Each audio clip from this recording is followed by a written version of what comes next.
નમસ્કાર ખેડૂત મિત્રો, આપનું સ્વાગત છે આપણા ચેનલમાં। આજે આપણે વાત કરીશું મકાઈની ખેતીમાં પાયાનું ખાતર કયું આપવું, કેટલી માત્રામાં આપવું અને ક્યારે આપવું જેથી વધુ ઉત્પાદન મેળવી શકાય। જો તમે મકાઈનું સારું ઉત્પાદન લેવા માંગતા હો તો વિડીયોને અંત સુધી જરૂર જુઓ। પાયાના ખાતરનું મહત્વ। મિત્રો, મકાઈના પાકમાં શરૂઆતથી જ સારો વિકાસ થાય તે માટે પાયાનું ખાતર ખૂબ જ મહત્વનું છે। પાયાનું ખાતર છોડના મૂળને મજબૂત બનાવે છે, છોડની વૃદ્ધિ ઝડપી કરે છે અને ભવિષ્યમાં વધુ કોબ અને દાણા મેળવવામાં મદદ કરે છે। વાવેતર પહેલા ખેતરમાં સારી રીતે સડેલું ગાયનું છાણ અથવા કમ્પોસ્ટ ખાતર નાખવું જોઈએ।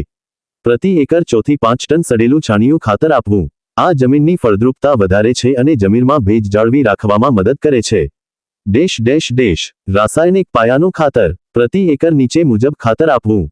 DAP 50 60 કિલો અથવા NPK 12 કલાક 32 મિનિટ 16 સેકન્ડ 75 100 કિલો સાથે પોટાશ MOP 15 20 કિલો અને ઝિંક સલ્ફેટ 10 કિલો પ્રતિ એકર।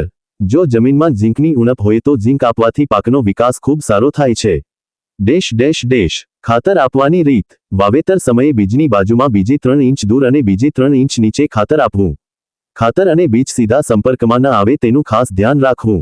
આ રીતે આપેલા ખાતરનો છોડ વધુ સારો ઉપયોગ કરી શકે છે। ખાતર પછીનું ધ્યાન। ખાતર આપ્યા પછી જમીનમાં પૂરતો ભેજ હોવો જરૂરી છે। જો વરસાદ ન હોય તો હળવું સિંચાઈ આપવું। ભેજના અભાવે છોડ ખાતરનો યોગ્ય ઉપયોગ કરી શકતો નથી।